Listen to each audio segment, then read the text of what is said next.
Mathieu, bonjour. Merci de nous retrouver pour Ganu Sénégal qui reçoit aujourd'hui Madame le ministre Fatou Tambédou. Vous restez parmi ces ministres-là au sujet desquels beaucoup de Sénégalais se demandent, mais qui sont-ils? Je suis Madame le ministre déléguée Fatou Tambédou, chargée de la restructuration et de la requalification des banlieues. Déléguée au ministre du renouveau urbain, de l'habitat et du cadre de vie, qui se charge principalement de tout ce qui concerne l'habitat, en l'occurrence l'habitat social, et le renouveau, le cadre de vie et éventuellement aussi la gestion des inondations. Donc ça, c'est de notre relève. Madame le ministre est une militante de l'Alliance pour la République, membre du secrétariat exécutif national, et je milite au niveau de Kermassar, dans le département de Pikine. Ministre délégué donc chargé de la restructuration et de la requalification des banlieues. En termes beaucoup plus simples, qu'est-ce que les Sénégalais devraient comprendre? Mes charges concernent principalement le fait de lutter quand même contre l'occupation des zones insalubres, c'est-à-dire qu'aujourd'hui on a vu qu'avec le phénomène des inondations, il s'est avéré que la majeure partie de nos compatriotes se sont installés sur des sites en l'occurrence inondables et des sites insalubres. Et à ce niveau, il y a eu quand même un certain laxisme qui a été noté dans le cadre de l'habitat, du point de vue quand même des imperfections qui sont intervenues avec le plan d'urbanisme détaillé.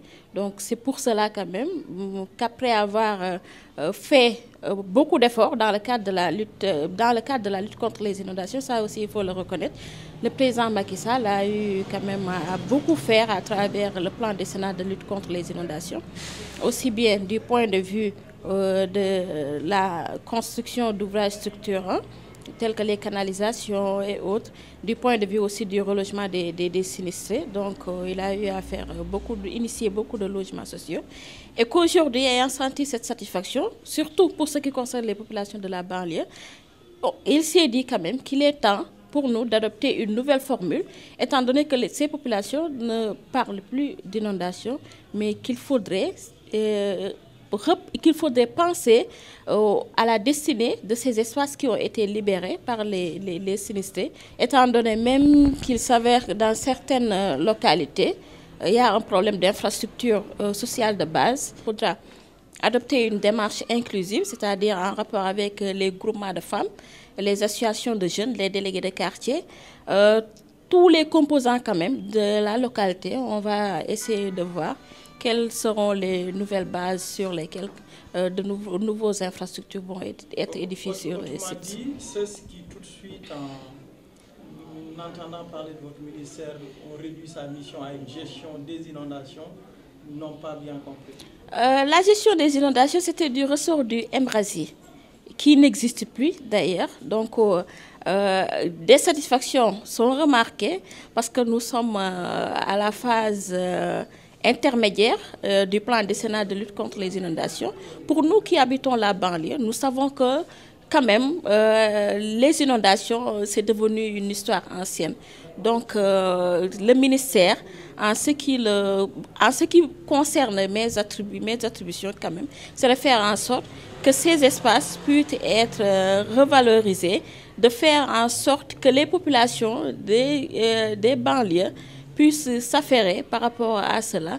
Donc l'on a tendance à voir que d'aucuns peuvent l'utiliser selon la politique, pour des raisons purement politiques, mais quand même, à vrai dire, c'était le contexte à une autre époque, c'est parce que les inondations c'était là. Mais aujourd'hui, quand même, avec beaucoup de sincérité, il faut dire que c'est une époque révolue. Ce qui reste, c'est qu'il y a des zones où les ouvrages n'ont pas encore débuté. Mais dès lors que l'on parle de plan décennal, c'est pour 10 ans, c'est jusqu'à 2022. Donc je pense bien que toutes les particularités et tous les composants de la population sénégalaise quand même vont voir beaucoup d'améliorations à ce niveau. Parce que pour ce qui concerne la politique instaurée par le président de la République, c'est de faire en sorte qu'il n'y ait plus d'inégalité sociale.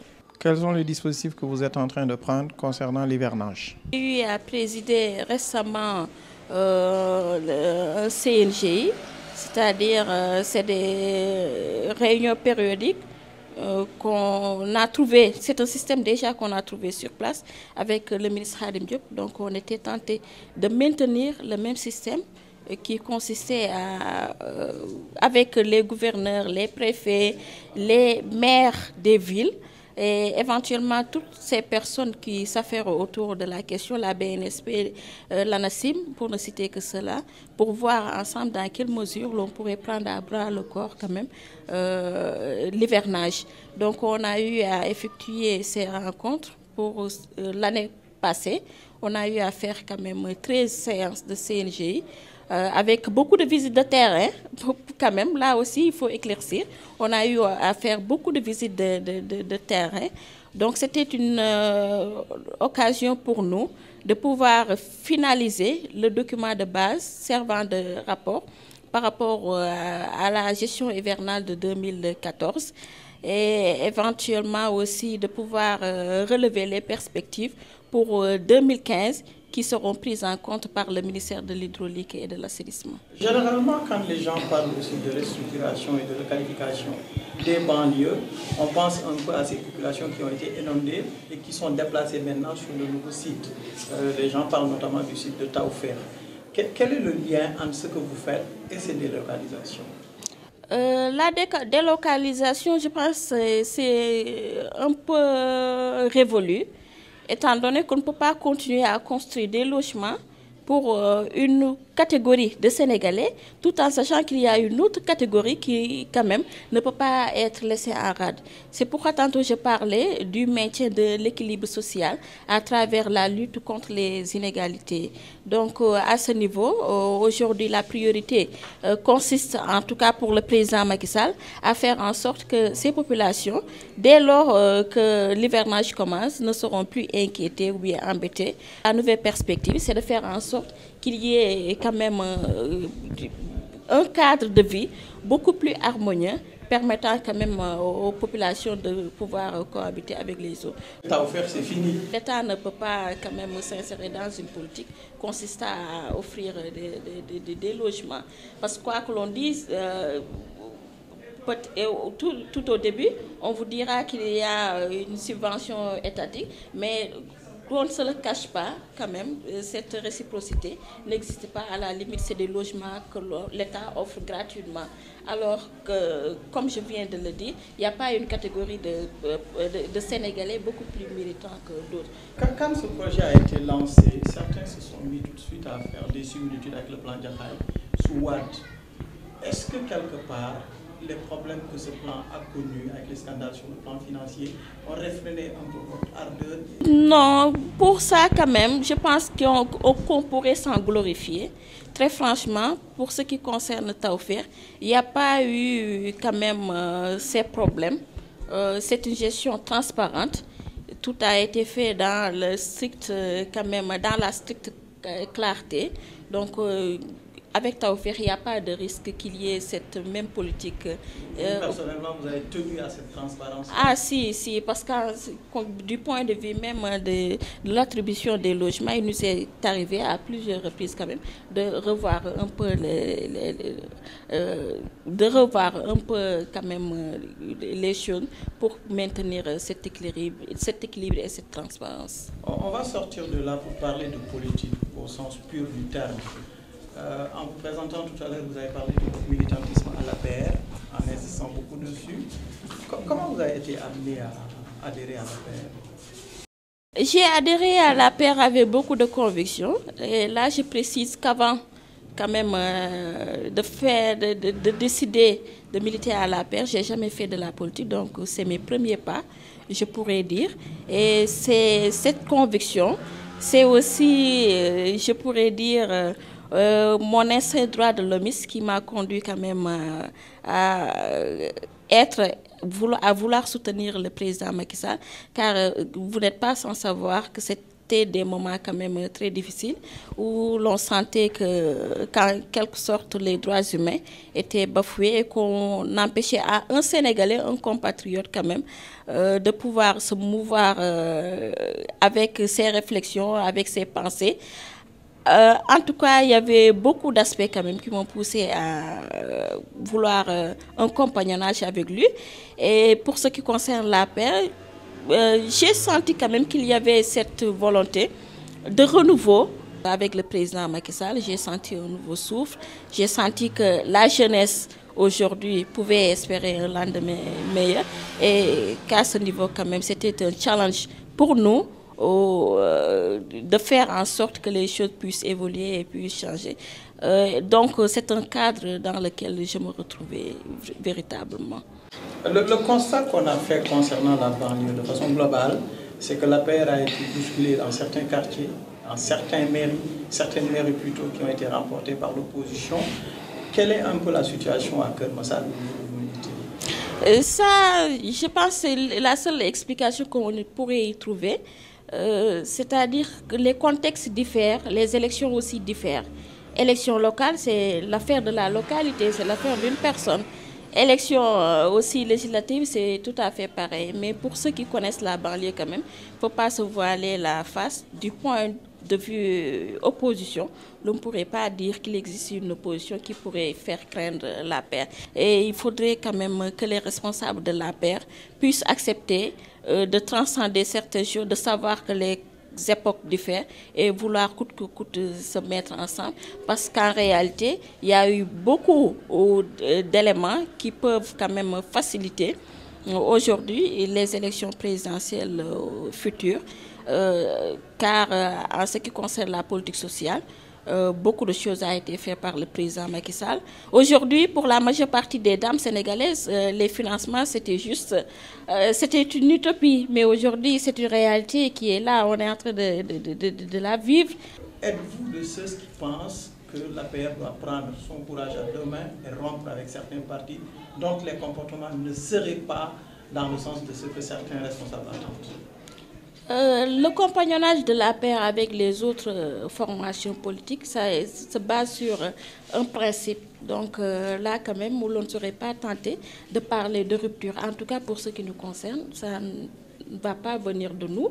Et pour les autres, quand même s'ils savaient que tout le temps, ils se prévalent de cette liberté d'expression et d'autonomie en tant que parti.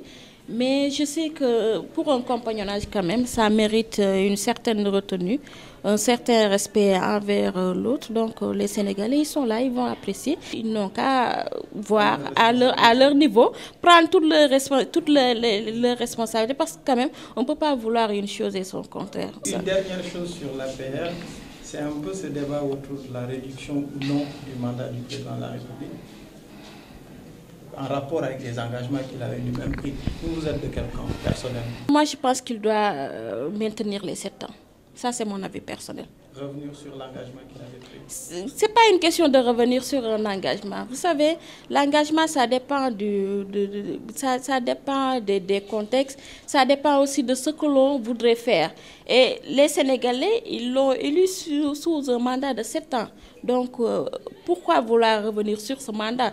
Parce que pour tout ce qui compte, quand même, c'est le résultat qu'il aura à présenter au moment du bilan. Donc, et à la limite, ça pourrait même se retourner contre lui. Parce que s'il veut réduire son mandat à 5 ans, alors qu'il y a eu beaucoup de promesses qui ont été faites dans le cadre de la satisfaction d'un certain nombre de besoins des Sénégalais, et que l'on se rend compte qu'au terme de ces 5 ans, quand même, il n'a pas pu réaliser le maximum de ses engagements. Donc là, quand même, ça pourrait être néfaste. Le fait de revenir sur la parole donnée ne vous semble pas grave?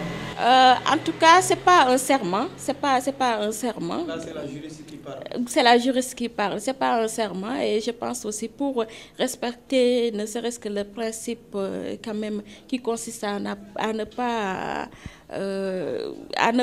un peu tripatouiller la Constitution. Il vaudrait mieux maintenir le mandat de 7 ans. Il nous faut aussi le maximum de stabilité, car aujourd'hui, il a un ambitieux projet. Le PSE, ce n'est pas une petite affaire. Donc, il va falloir tout le monde s'y mette et que l'on maintienne une certaine stabilité du pays, parce qu'on ne peut pas à tout moment être dans des élections. Vous avez milité pour la première fois en politique en entrant à la PR. Vous avez été fait ministre très jeune. Quand on atteint des sommets comme ça, quels sont les objectifs qui restent politiquement parlant? C'est de maintenir le cap, c'est aussi de faire en sorte de mériter, bien sûr, cette confiance qui est placée en vous. Donc le président de la République, malgré mon jeune âge, 31 ans, vous vous rendez compte, quand même a eu à avoir cette confiance en moi, à mon nom ministre de la République. Donc à travers ma personne, je vois ces autres Sénégalais jeunes, quand même, à qui il a voulu donner toute la confiance. Donc je vais faire en sorte de mériter cela. Madame la ministre, merci d'avoir été disponible pour Seneweb. Merci beaucoup, tout le plaisir. Merci beaucoup.